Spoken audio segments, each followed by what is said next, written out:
There is a memory you trust completely. Maybe it's a moment from childhood, a specific afternoon, a particular conversation, something someone said that changed the direction of things. Maybe it's more recent, a fight, a confession, a turning point you've returned to many times.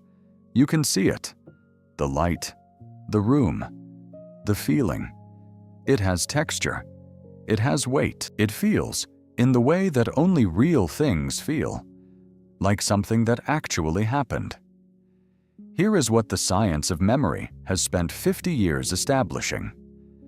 The more confident you are in a memory, the more times you've recalled it, the more likely it is to be wrong. Not slightly wrong. Wrong in ways that matter. Wrong in the details that carry the meaning. Wrong in the direction that makes you the person the story needs you to be.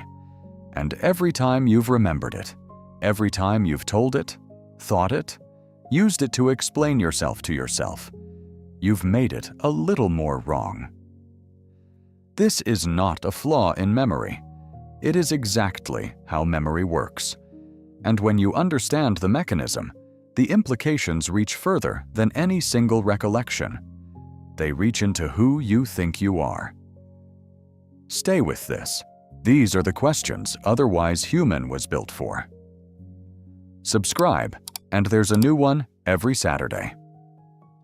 In the 1970s, a cognitive psychologist named Elizabeth Loftus began asking a simple question: can memory be altered after the fact? What she discovered changed the field permanently. In experiment after experiment, she demonstrated that memory is not a recording. It is not a file retrieved intact from storage. It is a reconstruction, assembled each time from fragments, shaped by what you now know, what you now believe, and what the story requires. In one famous study, she showed participants footage of a car accident and asked them to estimate how fast the cars were going when they hit each other. But she changed one word across groups. Some participants were asked about when the cars hit. Others were asked when they smashed. The smashed group reported significantly higher speeds, and a week later, they were more likely to remember seeing broken glass in the footage. There was no broken glass. One word, asked after the fact, had changed what they saw. This is called the misinformation effect. And it is not a quirk of laboratory conditions. It is a feature of how human memory operates in the world. Every day, in every recollection, including the ones you would stake your life on. Memory researchers call the process reconsolidation. Every time you retrieve a memory, you don't just read it, you rewrite it. The act of remembering opens the memory to modification. New information gets folded in. The current emotional state colors the detail. The story you need gets slightly reinforced. Then the memory is stored again. Slightly different. Slightly more like the version that makes sense right now. You're not accessing the past. You are continuously rewriting it. If this question unsettles something in you, that's exactly the point. Here's where the implication becomes personal. Think about the stories that define you. The wound you've carried from a particular relationship, the exact words, the exact moment, the thing that was done that you never fully recovered from, the triumph you return to when you need to remember that you're capable, the decision that split your life into before and after. Each of those stories has been told many times, inside your head, to other people, in the quiet replaying that happens before sleep. Each retelling was a reconsolidation. Each reconsolidation was a rewrite. The wound may be real, the impact may be real, but the memory of the specific moment, the words, the expression, the sequence, has been revised in the service of the story that came after. The story where you were the person it was necessary for you to be. This is not dishonesty. It is the mind doing what it does. integrating new experience into existing narrative, keeping the story coherent, keeping the self intact.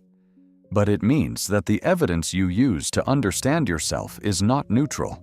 It is curated by a curator who has an interest in the outcome. The objection is immediate and reasonable. Are you saying my most painful memories might not be accurate? That the things done to me might not have happened the way I remember? Yes. And this deserves care. It does not mean the pain was invented. Pain is not a memory. It is an experience, and it was real when it happened. The emotional truth of a wound can persist long after the specific details have drifted. What it means is that the precise account, the evidence you use to assign meaning, blame, and causality, may have shifted in the reconstruction. This matters most when the memory is being used to make present-day decisions, to stay away from someone, to explain a pattern, to justify a way of being in the world.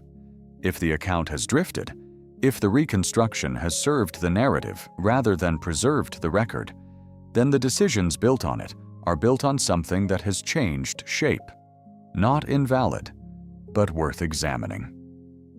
The second objection is more philosophical. If every memory is a reconstruction and reconstructions drift, is there any such thing as a true past? Is there a stable story of what actually happened, even if I can't access it perfectly? Philosophers disagree on this. Some argue yes. There are facts about the past, even if memory can't reliably retrieve them. Others go further. The past, as experienced, is always the past as remembered.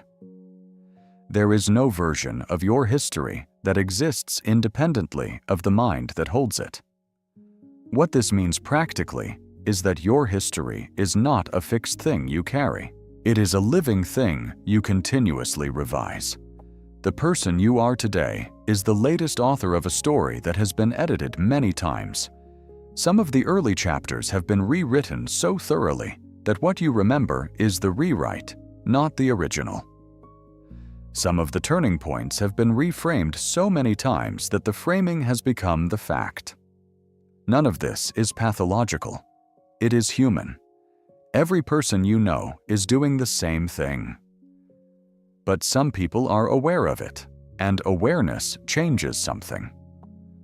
When you know that memory reconsolidates, that the act of remembering is also an act of revision, you gain a kind of freedom that the unsuspecting person doesn't have. You can hold your own account of the past a little more loosely. You can notice when the story is serving you too conveniently. You can ask, genuinely, whether the version you've been carrying is the one that happened, or the one you needed. That looseness is not weakness, it is precision. The most honest thing you can say about your own history is not, "This is what happened." It is, "This is what I remember, which has changed with me, and which I am still revising." The memory you trust completely, the one with the light, the room, the exact words, it's yours. It happened. Something real is in there. But so are you. Every version of you that has touched it since. Every telling, every retelling, every night it played behind your eyes while you were trying to sleep. The life you remember is not a record. It is a collaboration between who you were and who you became. And it is still being written.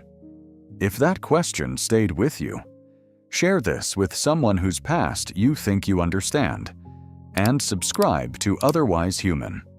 New episode every Saturday. The life you remember is the one you keep rewriting.